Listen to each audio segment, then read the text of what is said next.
Muy bien. Pues vamos si les parece, a orar también, para que el Señor nos guíe mientras estudiamos su palabra. Señor, también queremos pedirte que tu Espíritu Santo en este tiempo nos guíe, nos ayude, que mientras abrimos tu palabra, seas tú quien también opere en nuestro corazón. No queremos, Padre, solamente leer un texto, no queremos solamente tener información. Deseamos, Señor, el anhelo de nuestro corazón es que tú transformes nuestra vida para ser más como tú. Entendemos que ese es tu propósito, Señor, que tú quieres que seamos más como tú, y te pedimos esta mañana que primero nuestra mente pueda estar enfocada en tu palabra, en ti, en lo que tú quieres hablarnos. Quita de nuestro corazón toda aflicción o cualquier afán, cualquier distracción. Señor, queremos estar expectantes de lo que tú quieres hablarnos, y te pedimos que tú nos transformes usando tu palabra para que podamos glorificarte, Señor, con nuestra vida, con lo que somos. Que el fruto, Señor, sea manifiesto en nosotros para gloria del Padre. En el nombre de Jesús, Señor. Amén. Vamos a estar en el capítulo 16 esta mañana, y vamos a estar hablando de algo que es un tema muy amplio acerca del Espíritu Santo. Pero antes de entrar en el tema, quiero recordar algunas vivencias de la secundaria o de la primaria, particularmente a los hombres. Yo no sé cuántos de ustedes cuando estaban en la primaria o en la secundaria se pelearon, pero yo no tenía mucha estatura. Digo, ahorita tampoco tengo mucha estatura, pero tenía menos, mucho menos en la primaria y en la secundaria. Entonces, pues siempre hay en las escuelas, siempre hay así como que los que por alguna extraña razón tienen la tendencia a golpear a los que no tienen la corpulencia. Claro, sí, aquellas personas que aparentemente son más indefensos. El asunto es que yo aprendí muy temprano que, dadas mis condiciones, tenía que hacerme de algunos amigos que me hicieran el paro. Entonces, yo siempre tuve amigos que eran más grandes que yo. Y cuando estaba en la primaria, en mi salón había un muchacho que, bueno, un niño, se apellidaba Arias, el Arias. Y ese llegaba y te daba pero sabroso en la cabeza los coscorrones, ¿no? Y en el mismo salón había otro niño, le decíamos el Pelón. El Pelón era temido por la mayoría. Entonces yo me hice amigo del Pelón, y cuando el Arias venía a darme un coscorrón, estaba siempre el Pelón para hacerme el paro. Entonces, en una ocasión que me pegó, el Pelón fue, le dio unos trompones y le dijo: no le vuelvas a tocar, ¿no? Y yo paradito hacia atrás, no haciendo pucheros.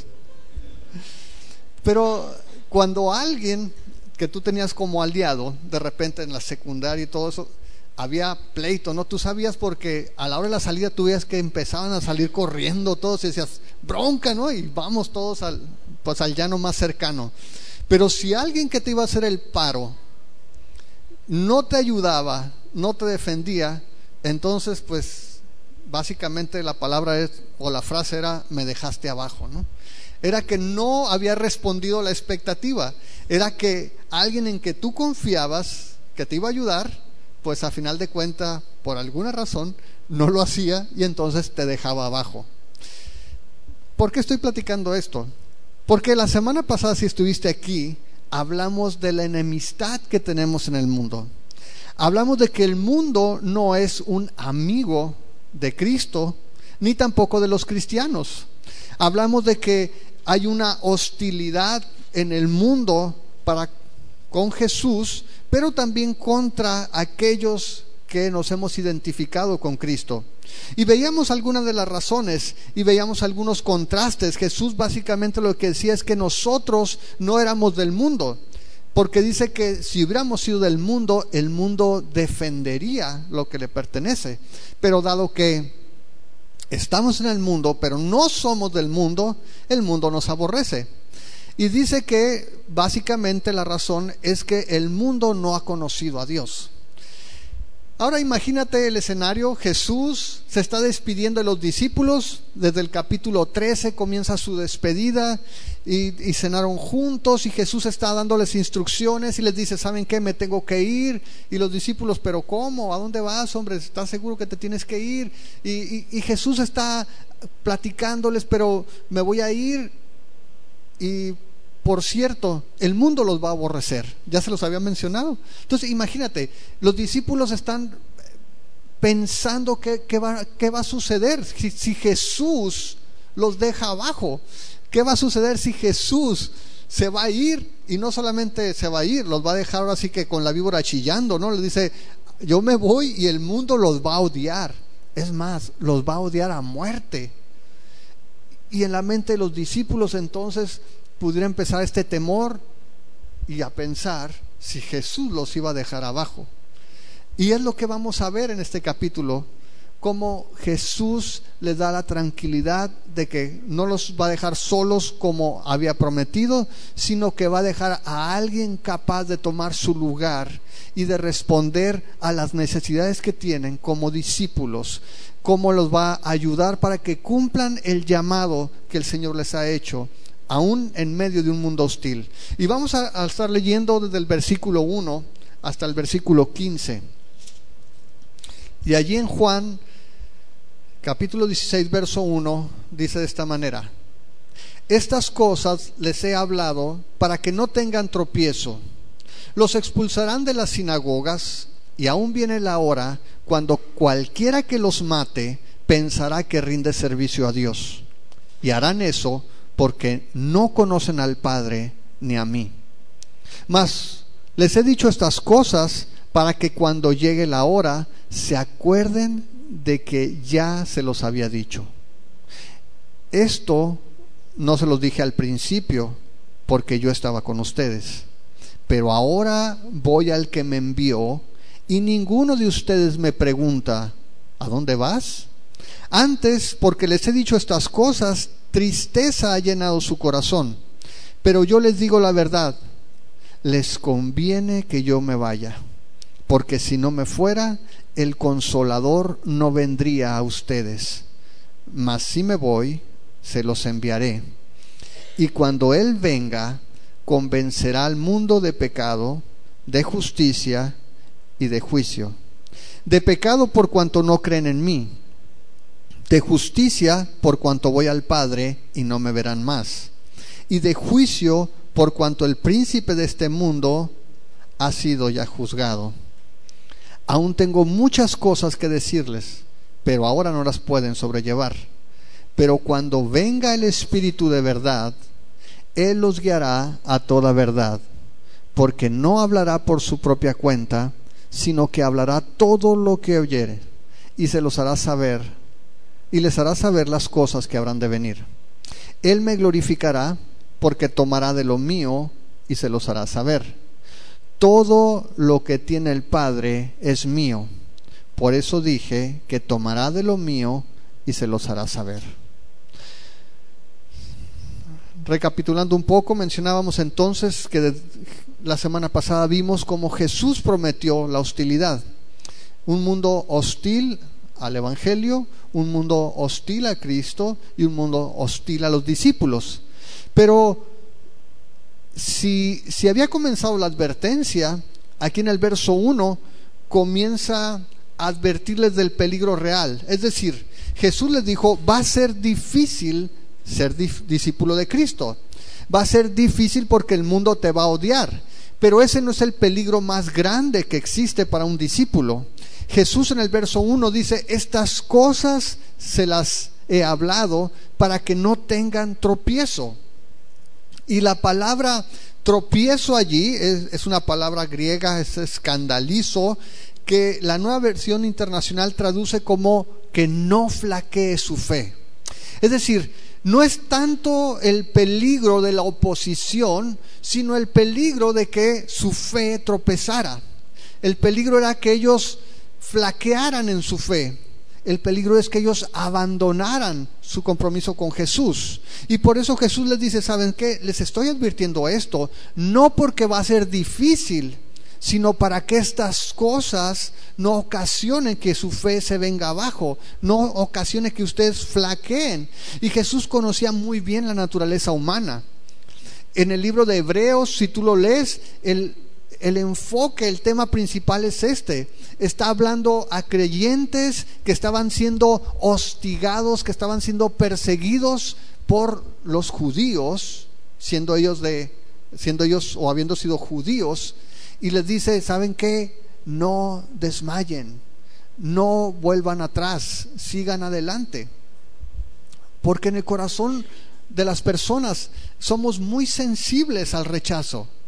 Los hombres por naturaleza somos muy sensibles a la opinión de los demás, y el tomar la decisión de seguir a Jesucristo siempre tiene un costo en cuanto a nuestros afectos, en cuanto a nuestras amistades, en cuanto a nuestras reputaciones. Es una realidad.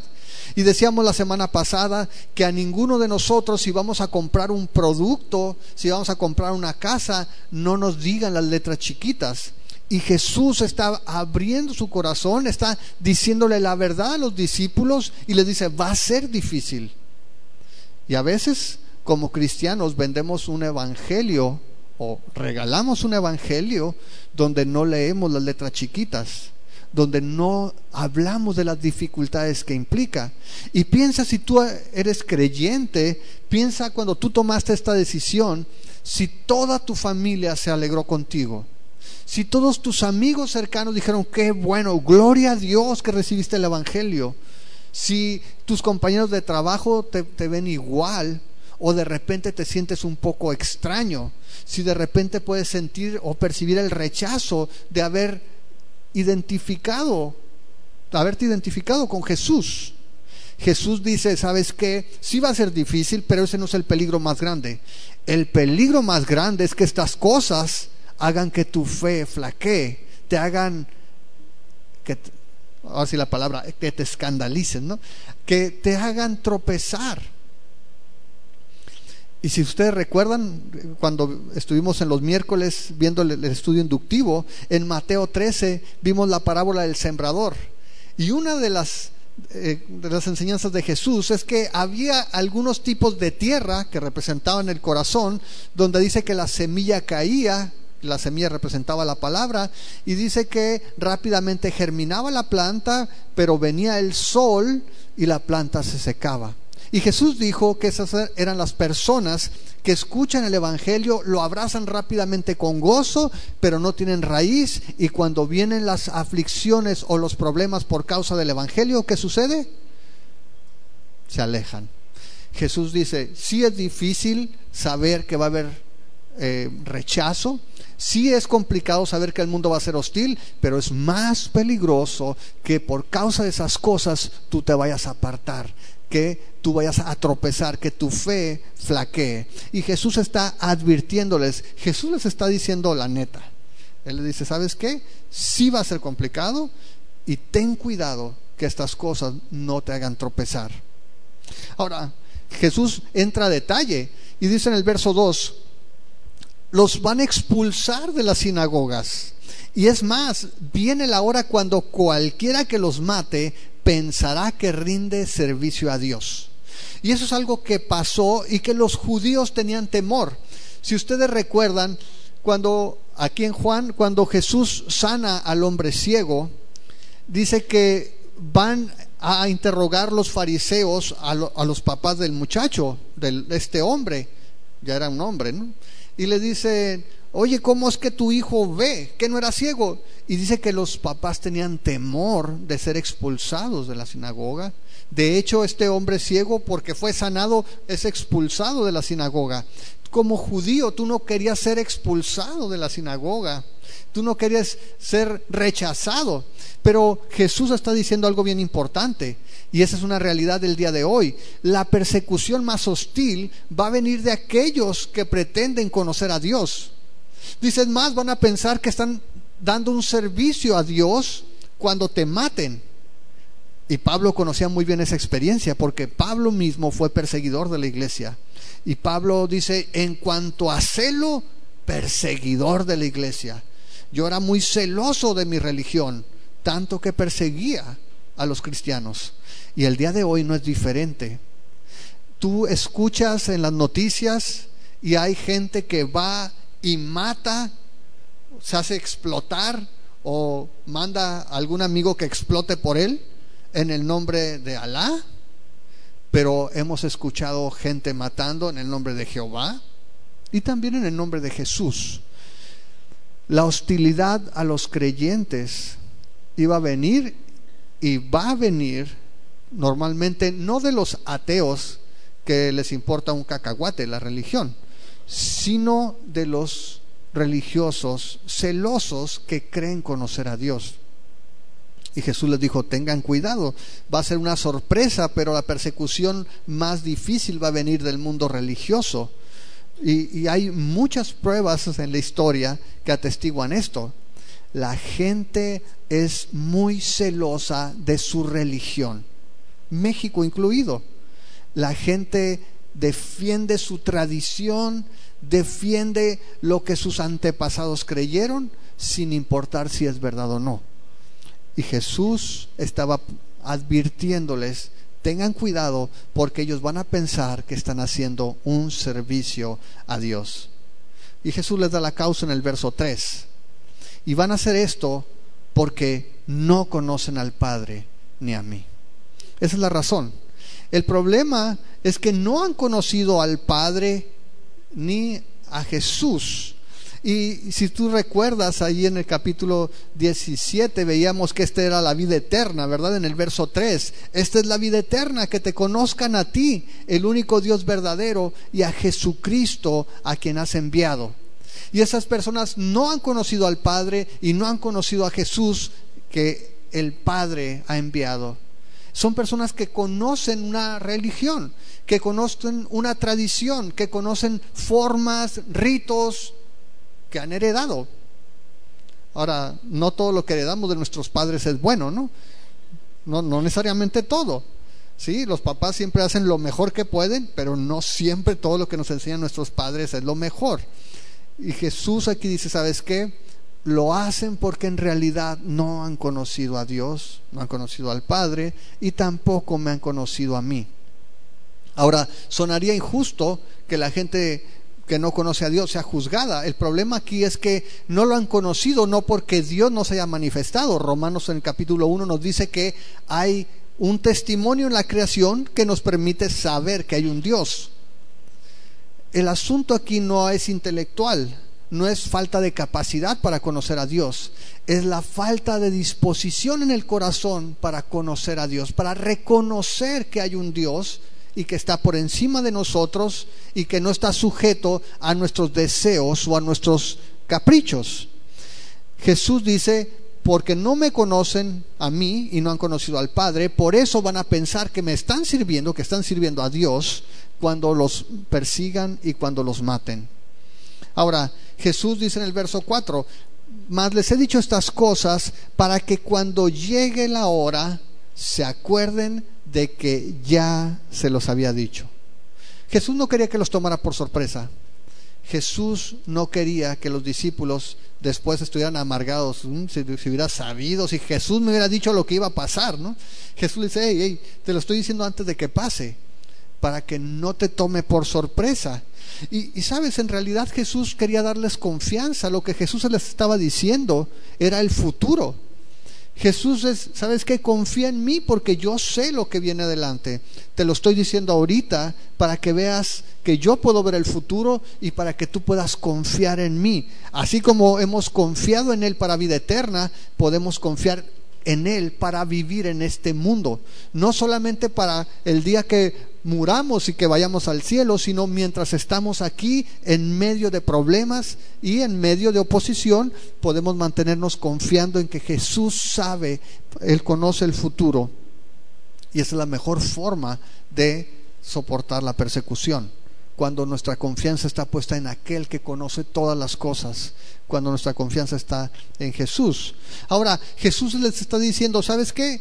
no se los había dicho antes porque yo estaba con ustedes, ¿sí? Dice ahí, esto no se los dije al principio, ahí en el mismo verso 4, porque yo estaba con ustedes. Y Jesús sabía algo. Mientras Jesús estaba con ellos, Jesús iba a ser el blanco de la hostilidad del mundo. Los discípulos sí serían rechazados, sí serían menospreciados porque estaban con Jesús, pero el foco de atención primario de la hostilidad de los hombres era hacia Jesús. Pero ¿qué iba a pasar cuando Jesús ya no estuviera? Iban a ir contra sus discípulos directamente, y ahí ya no iba a estar Jesús para desviar la atención o la hostilidad de los perseguidores hacia su persona. Y les está diciendo, ¿saben qué? Va a ser diferente ahora que yo no esté aquí. Ahora a ustedes los van a perseguir. Ahora ustedes van a ser el blanco de la hostilidad del mundo. Pues yo me imagino a los discípulos escuchando esta plática tan motivadora, y ellos han de haber estado así como, ¿qué ondas, no? ¿Qué estamos haciendo? Pero Jesús allí les dice en el verso 5, pasa a mostrarles que en realidad hay un beneficio, hay conveniencia en que Jesús se vaya, que Jesús no los está abandonando, pero no solamente no los está abandonando, sino los está equipando para lo que venía en el futuro. Y allí dice en el verso 5, pero ahora voy al que me envió, y ninguno de ustedes me pregunta, ¿a dónde vas? Antes, porque les he dicho estas cosas, tristeza ha llenado su corazón. Insisto, estar escuchando estas palabras, no solamente de que Jesús se va, sino de que ahora me van a corretear y que me quieren matar, no era muy motivador. Y Jesús les dice, hey, me voy, y ustedes en lugar de preguntarme a dónde voy, están pensando en su tristeza. Y frecuentemente nos puede pasar eso también como seres humanos, porque tenemos la tendencia a siempre estar viendo hacia nosotros. Dime si no piensas de repente, ay, mi vida qué difícil es, qué dura es mi vida, Señor, ¿por qué tengo que batallar tanto? ¿No? Es que se te ponchó el carro. Oh, Señor, de veras que puro sufrir en este mundo, ¿no? Hasta que ves a alguien que está peor que tú y te acuerdas, oh, pues no estoy tan mal como este, ¿no? Pero nuestra tendencia es siempre ver nuestra tristeza. Y qué bárbaro, qué pobre ando, qué piojo estoy hoy. Se acabó la quincena ya, ¿no? Estamos a 25. Yo les he dicho que los hombres, bueno, algunos hombres como yo, el día 15 eres el rey del mundo, ¿no? Vamos a ir a comer hot dogs ahora.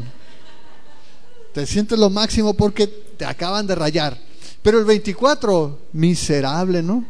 Miserable de mí, ¿no? ¿Por qué? Porque ya no traes dinero. Porque tenemos esa tendencia a estar siempre viendo hacia adentro. Y Jesús dice, hey, me estoy yendo. A nadie le importa dónde voy porque están muy tristes, porque están pensando qué van a hacer. Y Jesús quiere que entiendan que el hecho de que Jesús se vaya es bueno, porque Él va al Padre, porque Jesús va a ser glorificado. Pero los discípulos no entienden, no han captado lo que implica. Y Jesús les dice, hey, su tristeza está impidiendo que vean el panorama completo. Y allí por eso Jesús les dice en el versículo 7, pero yo les digo la verdad, les conviene que yo me vaya, porque si no me fuera, el Consolador no vendría a ustedes, mas si me voy, se los enviaré. Ahora, piensa esto. Ya habíamos visto esta promesa, ¿no? En el capítulo 14, Jesús ya les había dicho, hey, me voy a ir y les voy a mandar otro Consolador. Y veíamos que esa palabra otro era otro de la misma clase, es otro de la misma esencia, es otro igual, no es otro diferente. Y Jesús había prometido que iba a venir el Espíritu Santo. Ellos no habían captado, no entendían por qué Jesús se tenía que ir. Pero Jesús les dice, mira, si yo me voy, a ustedes les conviene porque voy a mandar al Espíritu Santo. Ahora piensa esto, ¿qué hubiera pasado si Jesús no se hubiera ido? Bueno, pues Jesús tendría que seguir enseñando uno por uno. Jesús no podía habitar en el corazón de cada creyente. Tendríamos que andar atrás de Jesús todos, ¿no? Todos los que se fueran convirtiendo, pues vamos atrás de Jesús. Y el Señor nos enviaría y tendríamos que regresar para que Él siguiera ministrándonos. Y Jesús dijo, hey, les conviene que yo me vaya. Les conviene porque cuando yo sea glorificado, voy a enviarles el Consolador. Y Él dice en el verso 7, si yo me voy, se los enviaré. Y dice el verso 8, y cuando Él venga, convencerá al mundo de pecado, de justicia y de juicio. Ok, ahora piensen esto.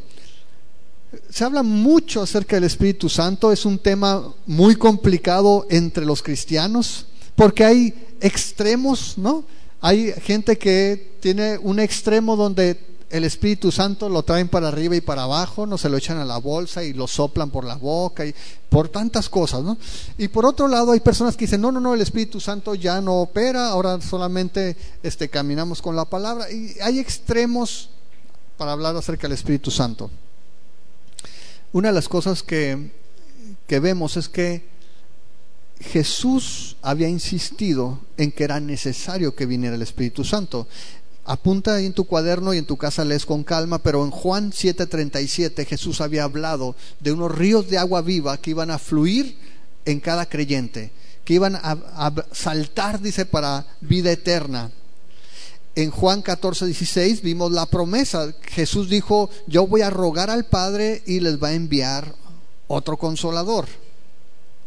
Y vemos en el libro de Hechos, en el capítulo 1, verso 8, también que Jesús les dijo que esperaran, que iban a recibir poder para serle testigos. En todas esas escrituras Jesús estaba hablando acerca de la promesa del Espíritu Santo, algo que necesitamos los creyentes. Piensa esto, a través del Espíritu Santo ahora Jesús puede estar en el corazón de cada creyente sin importar dónde se encuentre físicamente. Geográficamente, no importa dónde estés, el Espíritu de Dios está allí. El salmista dice que no hay lugar donde se pueda esconder del Espíritu de Dios. Ahora, no solamente está con nosotros, sino que no tenemos que ir y sentarnos a los pies de Jesús geográficamente o físicamente como lo hacían sus discípulos, sino que ahora el Espíritu Santo nos enseña también, nos recuerda lo que Jesús ha dicho y nos habla de toda la plenitud de Cristo, y lo vamos a ver más adelante. Pero quiero que pienses eso. Jesús sabía la necesidad que teníamos los creyentes de tenerlo 24 horas al día, los 7 días a la semana. Y Jesús dice, hey, les conviene que yo me vaya, porque si no, no puedo enviarles al Consolador. Hoy tenemos a Cristo en el Espíritu 24/7 en cada creyente, en cada persona que ha recibido a Jesucristo. Y entonces vemos que Jesús quiere que entendamos que el Espíritu Santo trabaja haciendo una obra en el mundo y una obra en los creyentes. El Espíritu Santo está trabajando, está activo, y dice allí que va a traer convicción. Dice allí en el versículo 8 que cuando Él venga, el Espíritu Santo, convencerá al mundo de pecado, de justicia y de juicio. Ahora, solamente voy a hacer un breve paréntesis. Dice cuando Él venga. La palabra que se usa para decir espíritu en griego es una palabra que tiene género neutro, ¿no? Neuma. Se usa para viento y su género es neutro, como se refiere a una cosa. Sin embargo, siempre que se habla en la palabra acerca del Espíritu Santo, hace referencia a una persona. Algunas sectas hacen referencia al Espíritu Santo como un poder, como si fuera un objeto, no una persona. Nosotros creemos que el Espíritu Santo es una persona de la Trinidad, así como el Padre, el Hijo, está el Espíritu Santo. Pero hay otro detalle interesante, porque de repente, quizá alguno ya ha escuchado, se hace referencia al Espíritu Santo como una persona, pero del género femenino. Dicen que es una mujer. Algunos hacen referencia como su mamá, Espíritu Santo.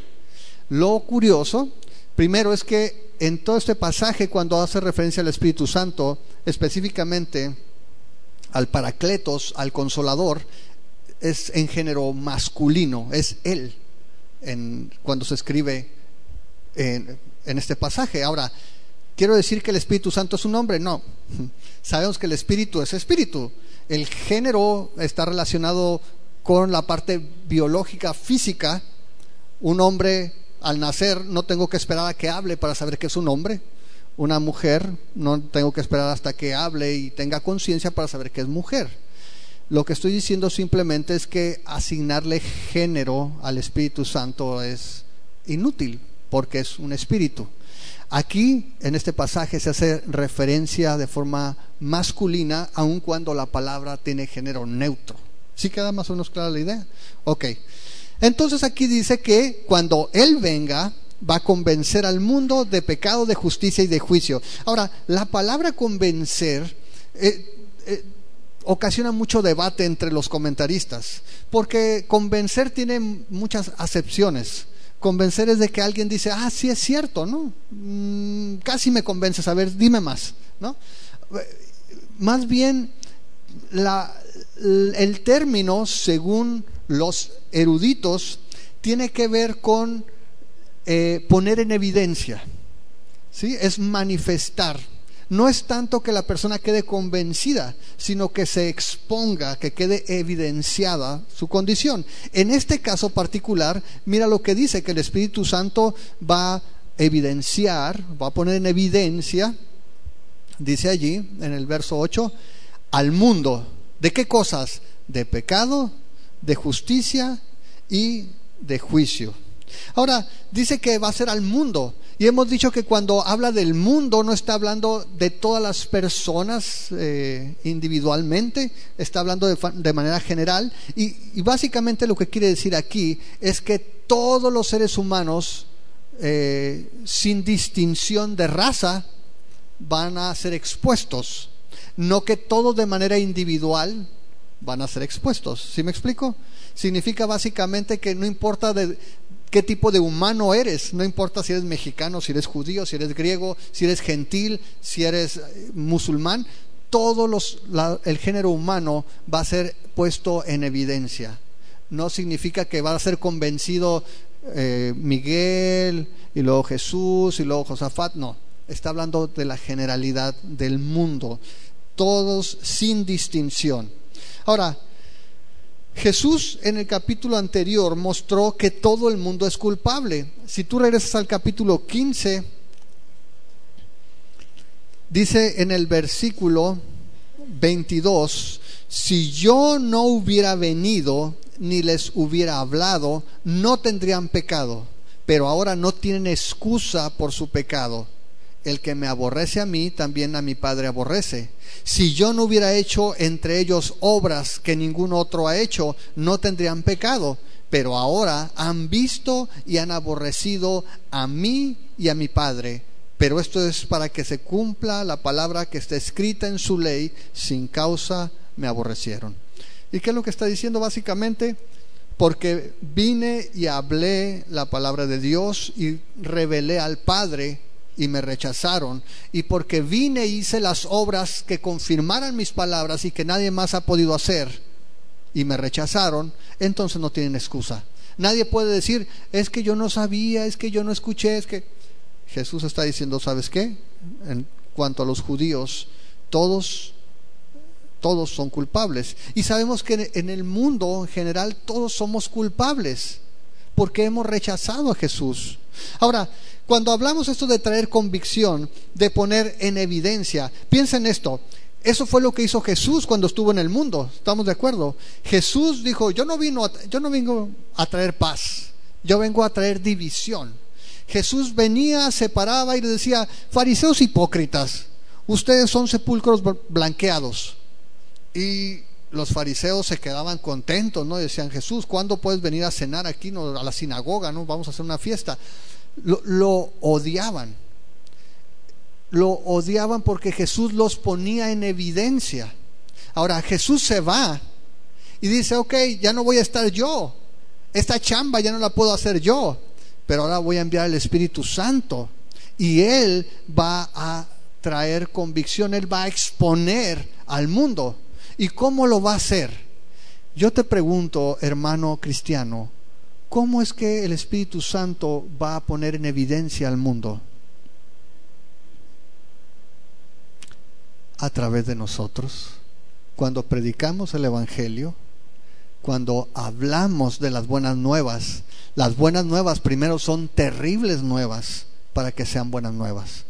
Y terribles nuevas es decir a la gente: ¿sabes qué? No importa qué tan moral seas, no importa qué religión tengas, no importa cuántos días te la pasas en la iglesia, ni cuántos años de tal o cual religión hayas vivido, estás perdido si has rechazado a Jesús.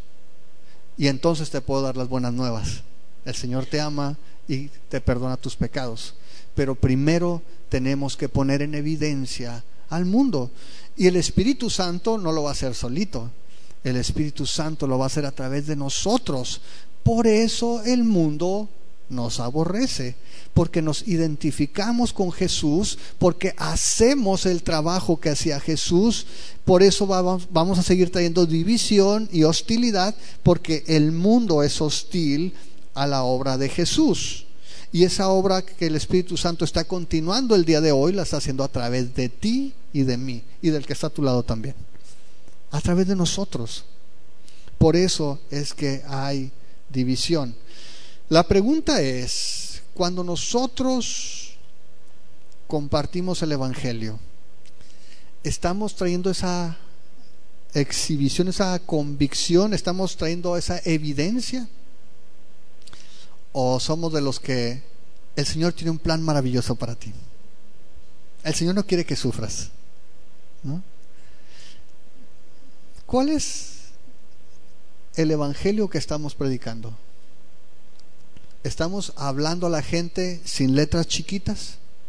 ¿Estamos diciéndole todo lo padre que pueden disfrutar en esta vida, e incluso a veces solamente en esta vida, y nos olvidamos de lo que el Señor ha prometido para la venidera?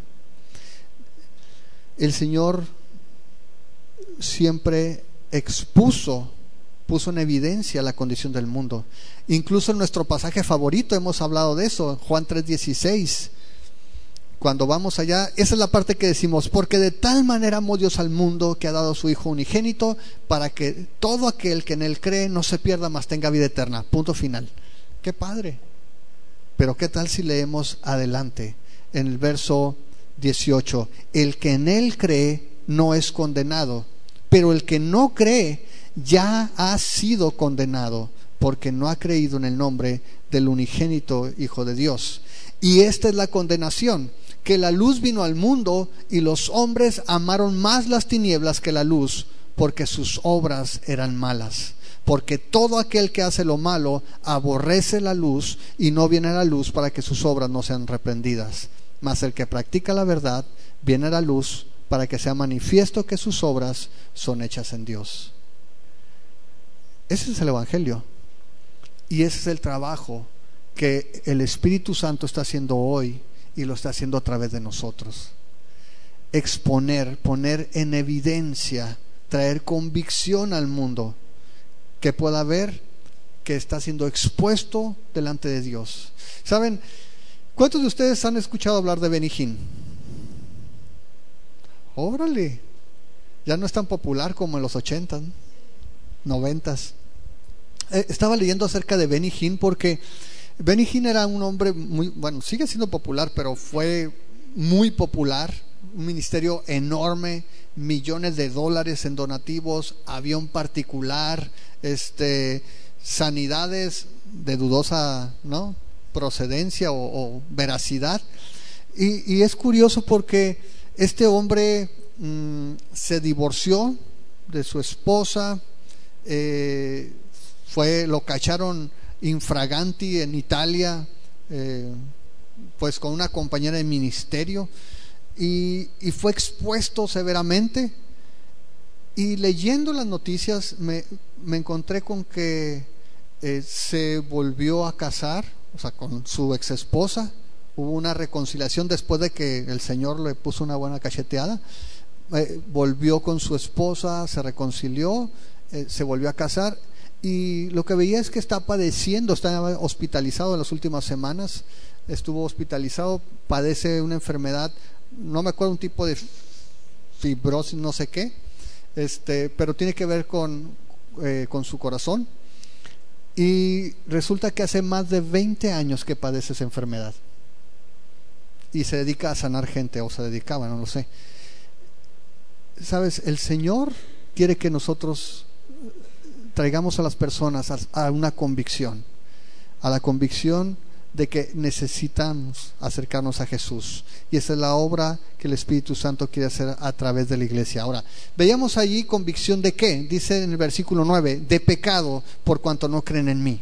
Y ahí está dando el pecado más grave, o el único pecado por el cual vamos a ser juzgados, por haber rechazado a Jesús. Y es interesante cómo es que el Evangelio expone el pecado de los hombres para tomar una decisión.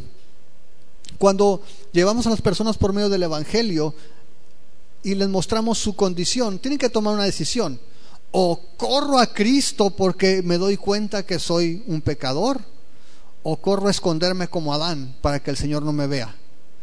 No hay excusa una vez que somos expuestos. Jesús dice: ¿sabes qué? El problema del pecado es que no creen en mí. La mayoría de la gente no ve eso como un pecado. ¿Sabes qué? Yo creo en Dios, pero no creo que Jesús sea el Hijo de Dios. Ahora, yo creo en un Dios que es bueno, un Dios que no manda males, un Dios que pues es amor. Está bien que tú creas en Dios, pero Jesús está diciendo: el problema por el que se te va a juzgar es por no creer en mí específicamente. El pecado, dice, es no creer en mí. Y ese es el problema. Cuando rechazamos al Hijo, en realidad estamos rechazando al Padre. No puedo decir que amo a Dios el Padre, que honro a Dios el Padre, si estoy aborreciendo o estoy rechazando al Hijo. Ese es el problema. No solamente trae condenación no creer en Jesús, sino que también trae una ignorancia voluntaria de nuestra condición espiritual. El pecado del mundo es rechazar a Jesús, y vamos a tener que rendir cuentas a Dios por ello. Juan también así lo describe en 1 Juan, en el capítulo 5, ustedes recuerdan, dice: si tú le crees a los hombres, hay un testimonio más grande de parte de Dios. Y si tú rechazas a Jesucristo, estás rechazando el testimonio de Dios y le estás haciendo a Dios mentiroso, porque Él ha testificado que la vida eterna está en su Hijo. ¿Quieres creerle a Dios? Tienes que recibir a Jesús. La primera convicción, entonces, tenemos que ser expuestos, o el mundo tiene que ser expuesto a través del Espíritu Santo, es de pecado. Esa es la verdadera condición. El mundo está en pecado porque no cree en el Hijo. La segunda cosa, dice allí en el verso 10: de justicia, por cuanto voy al Padre y no me verán más. Ahora, es importante, cuando pensamos en la justicia, en el estándar de justicia del mundo, aquí pensamos que no ser tan malo es ser justo. Pues mira, él es peor que yo, entonces yo no soy tan mal, entonces yo soy justo si me comparas con él. Pero si nos comparamos con Dios, entonces todos estamos fritos. Ninguno de nosotros tiene ese estándar. Y cuando nosotros vemos en el Antiguo Testamento cómo Dios se refiere a las buenas obras del pueblo de Israel, dice que son trapos de inmundicia, son basura. Y en este tiempo nosotros los humanos seguimos pensando que nuestras obras pueden impresionar a Dios, y queremos poner nuestros propios estándares de justicia. Ahora, cuando tú piensas en Jesús, nuestra justicia palidece. Jesús cumplió toda justicia, Jesús nunca pecó, y el testimonio es que Jesús fue al Padre. Jesús, cuando murió y resucitó y ascendió al cielo, el Padre puso su sello de aprobación en él como un hombre justo, como el único justo. Ninguno de nosotros podía hacer esto. Jesús es el verdadero, es el único justo, aquel que cumple la justicia del Padre. Todos nosotros estamos faltos, y en Romanos 3 se da cuenta de eso. Si me acompañas a Romanos 3, a partir del verso 9, te das cuenta de eso también. Toma pedazos de los salmos para ilustrar la realidad del hombre. Dice que pues, ¿somos nosotros mejores que ellos? En ninguna manera, pues ya hemos acusado a judíos y a gentiles que todos están bajo pecado. Como está escrito, no hay justo ni aun uno, no hay quien entienda, no hay quien busque a Dios, todos se desviaron, a una se hicieron inútiles, no hay quien haga lo bueno, no hay ni siquiera uno. Y no solamente eso, si te vas al verso 23, dice: por cuanto todos pecaron, están destituidos de la gloria de Dios. Los hombres, por más justos que pretendamos ser, nos quedamos cortos junto a la justicia de Dios. ¿Y sabes qué? El Espíritu Santo tiene que evidenciar, poner en evidencia a los hombres de que no son tan justos como ellos piensan. De hecho, no son nada justos, no somos nada justos cuando vemos el estándar de Dios de justicia. Ahora, sin embargo, ¿a través de quién lo tiene que hacer el Espíritu Santo? A través de nosotros. Y por eso la Biblia dice que nosotros somos la justicia de Dios, porque Jesús tomó nuestro pecado y nos atribuyó su justicia. Y nosotros entonces, como cuerpo de Cristo, como fruto de la obra del Espíritu Santo, es que anhelamos también su justicia. Y eso es un poquito complicado de entender el día de hoy, cuando de repente encuentro cristianos que dicen que no importa cómo vivas, porque tu espíritu es perfecto. Cuando el Señor nos llama por medio de su gracia, no solamente nos llama a ser salvos, nos llama también a ser santos. Y el mundo tiene que tener esa convicción, tiene que ser puesto en evidencia acerca de su error, no solamente en el pecado, sino también en la justicia. Y dice allí también en el versículo 11: y de juicio, por cuanto el príncipe de este mundo ha sido ya juzgado. Tiene que ser también puesto en evidencia con respecto al juicio. Ahora, cuando pensamos de juicios, el mundo juzga, nosotros juzgamos como personas, pero nuestros juicios no son justos, no son rectos. Ninguno de los que estamos aquí podemos juzgar con precisión las intenciones de las personas. Yo puedo juzgar según mis criterios y lo que alcanzo a ver, pero eso no significa que mi juicio sea válido. Pero Dios sí conoce todas las cosas. Decíamos ahorita que cuando Jesús fue al cielo, Jesús había sido juzgado y culpado por los hombres, pero el juicio del Padre fue diferente, el veredicto del Padre fue diferente. El mundo está ciego y el mundo no puede tomar decisiones correctas, está cegado por el pecado. A Jesús lo juzgó como culpable. Lo curioso, porque el Padre lo declaró justo. Y de la misma manera, el mundo se autojuzga como justo cuando Dios dice que es culpable. Y la respuesta del pecado y la respuesta de la justicia, cuando se juntan, es el juicio. Tiene que haber juicio.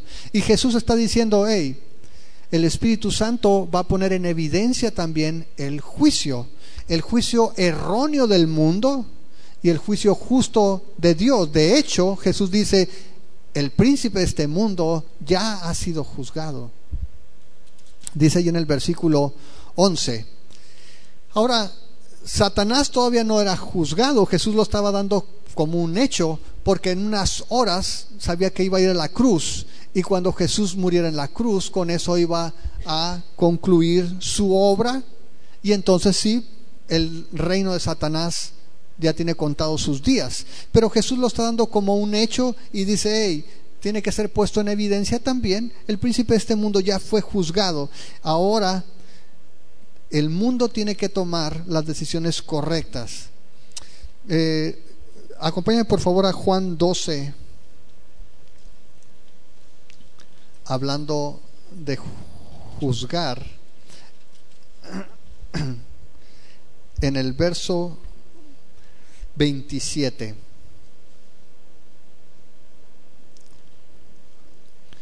Dice: ahora está turbada mi alma, ¿y qué diré? Padre, sálvame de esta hora, mas para esto he llegado a esta hora.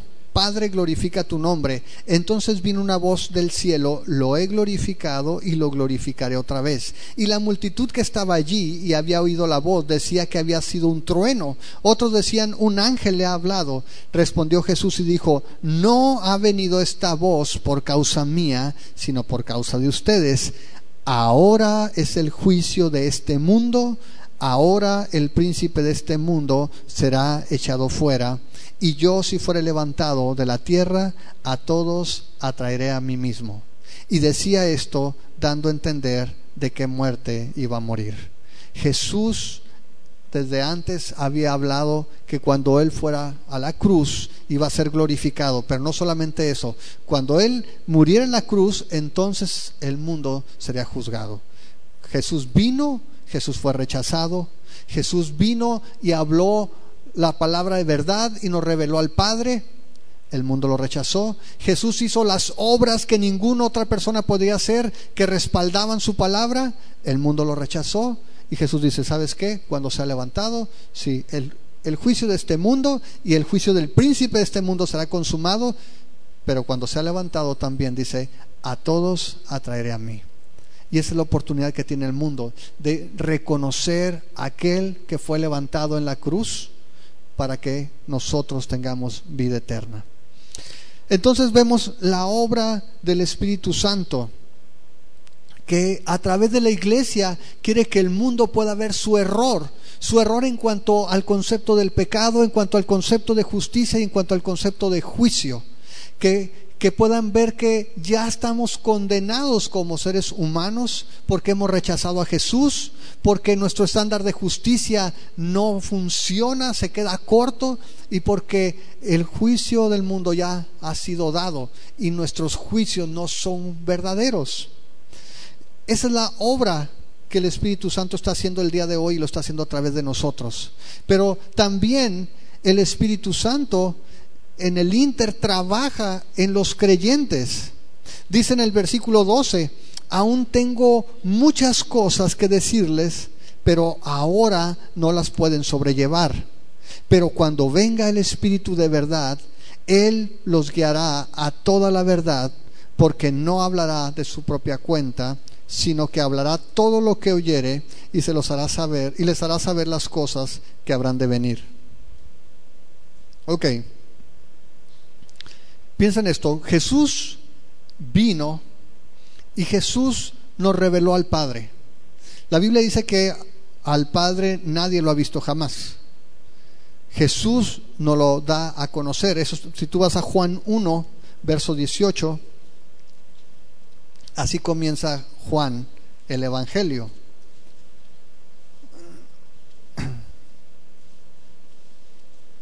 Si lo tienes allí, dice: a Dios nadie le vio jamás. El unigénito Hijo que está en el seno del Padre, Él le ha dado a conocer. Jesús vino y nos reveló el Padre. Por eso hablamos de que Cristo es la gloria de Dios, es la revelación de la persona, de los atributos del carácter de Dios. Y dice entonces que Él vino, nos revela al Padre. Jesús dice que Él mismo es la verdad, pero le dice a los discípulos antes de irse que hay muchas cosas que quiere decirles, pero que ahorita todavía no las pueden sobrellevar. Ahora, si entendemos esto, Jesús había dicho que cuando viniera el Espíritu Santo, allí mismo también en Juan, en el capítulo 14, el Espíritu Santo les iba a recordar todas las cosas que Jesús había hablado.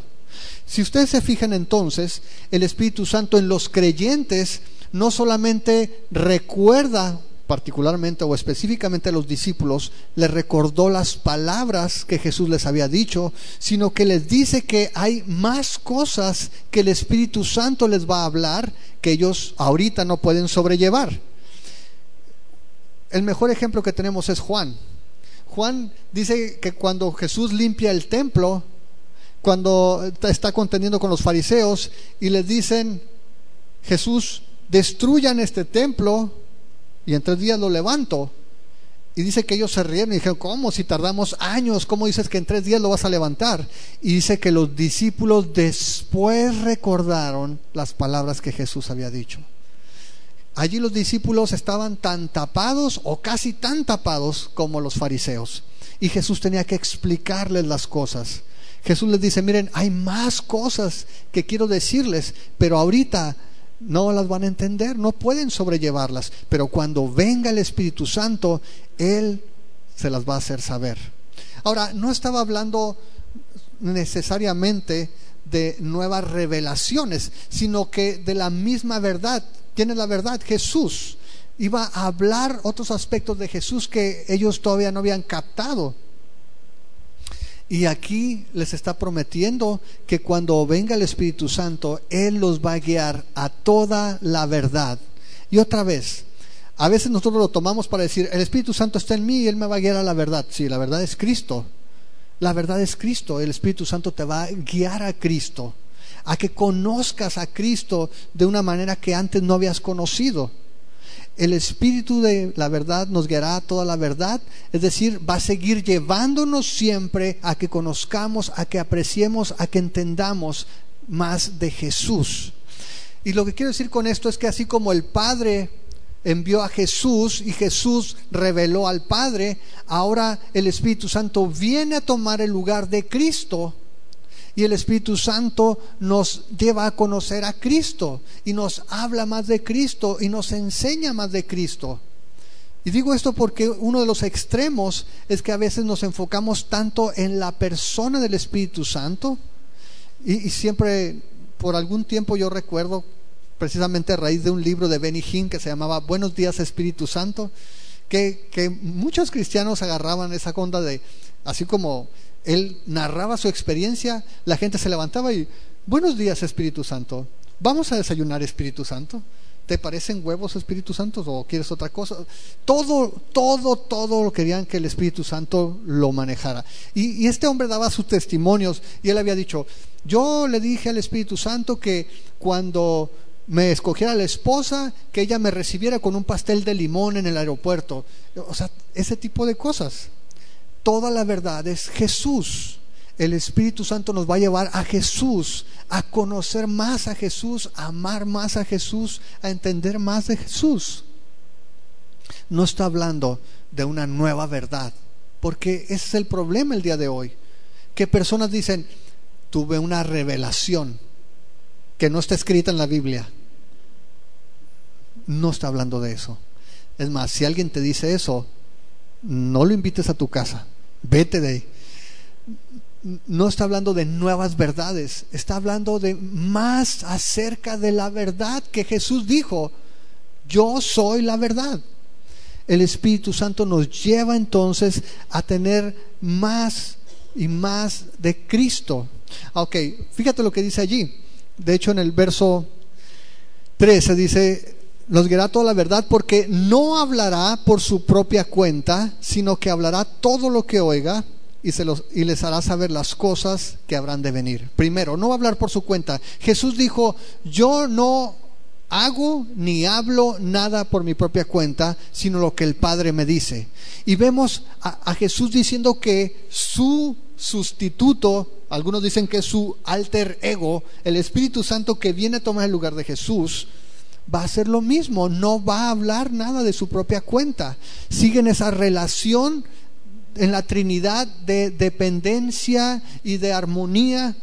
No va a decir nada de su propia cuenta, sino va a hablar lo que oiga y va a hacer saber las cosas que habrán de venir. Ahora, eso suena muy profético también, y algunos ven precisamente esa frase como algo profético, y vamos a decir que de una manera sí, Juan el que escribió el Evangelio también escribió Apocalipsis, cosas que iban a venir. Pero los eruditos piensan que a lo que se refiere es a todo el desarrollo de las implicaciones de la muerte, la resurrección y la ascensión de Cristo. ¿Qué pasó? Cuando el Señor se va, los discípulos reciben el Espíritu Santo y entonces ellos salen y dicen: ahora sí, los judíos, todos tenemos que convertirnos a Jesús, todos los judíos.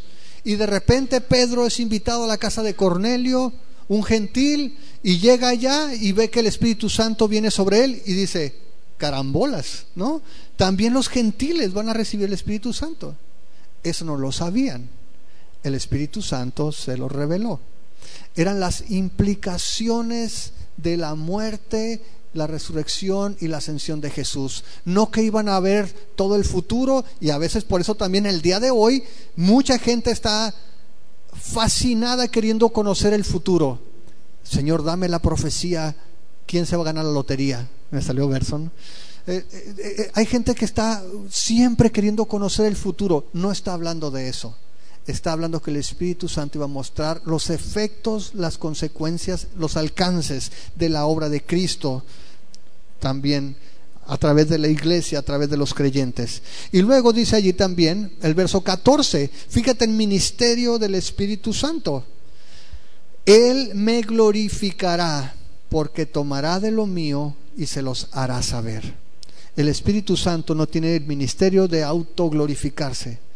El ministerio del Espíritu Santo es glorificar a Jesús, que Jesús sea glorificado. Por eso Pablo en Romanos dice que todos los que son guiados por el Espíritu Santo, esos son los hijos de Dios. Solamente por el Espíritu Santo puedes decirle Señor a Jesús.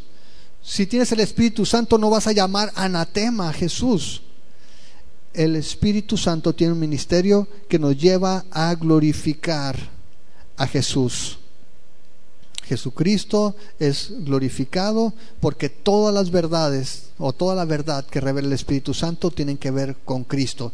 Dice allí en el versículo 15: todo lo que tiene el Padre es mío.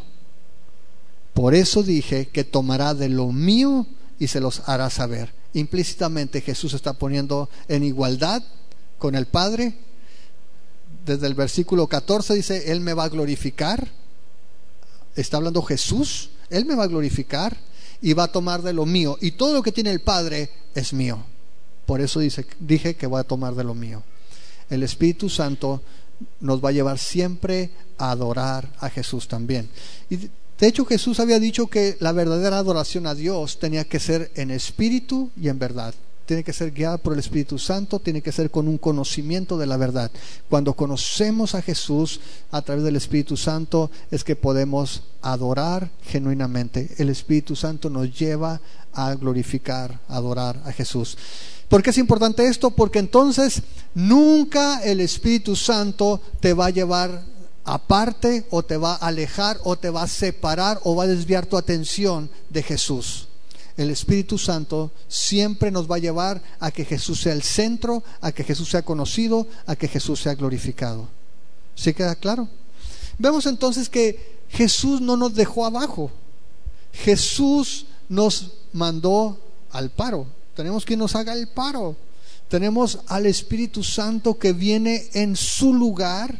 Tenemos a alguien que nos está empoderando, que nos da la capacidad de vivir una vida que agrade al Padre, porque a través de nosotros el Espíritu Santo ahora quiere exponer, quiere poner en evidencia al mundo, y lo hacemos cuando predicamos el Evangelio. ¿Sí queda claro? Yo no sé si tú has pensado en esto, pero desde el momento que tú recibiste a Jesús, dice que el Espíritu Santo te pone como parte del cuerpo. El Espíritu Santo viene a habitar en ti, y el Espíritu Santo te da la capacidad de vivir una vida que agrade a Dios y una vida que sea útil para Dios. Y Dios quiere que tú y yo y cada uno de los que decimos que hemos creído en Jesús podamos entonces ser usados, y sí, en medio de hostilidad, en medio de rechazo, pero que la obra que Jesús comenzó siga adelante ahora por medio de su iglesia, para que otros puedan recibir a Jesús. Piensa en esto: habrá quienes te rechacen, pero eso será el mínimo comparado con todos aquellos que pueden ser salvos por medio de tu testimonio, por medio de la predicación del Evangelio.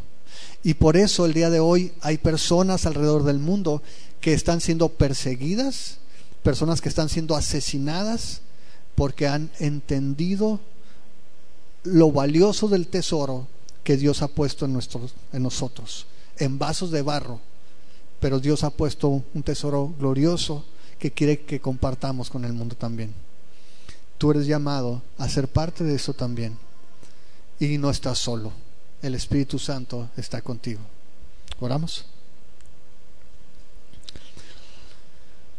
Padre, te damos muchas gracias, Señor, porque no nos has abandonado, porque aun cuando tú nos has hablado abiertamente de las dificultades que encontraríamos en el mundo, tú nos has enviado un consolador, un abogado, un asistente, alguien que pelea a nuestro lado, alguien que nos conforta, alguien que se pone también como el fiscal para acusar al mundo. Señor, y nosotros fuimos sacados del error, nosotros fuimos expuestos y reconocimos nuestro pecado, y pudimos ver que no importa haber nacido en una buena familia, haber estudiado o haber hecho buenas obras, nada de eso puede reemplazar la obra de tu Hijo Jesucristo.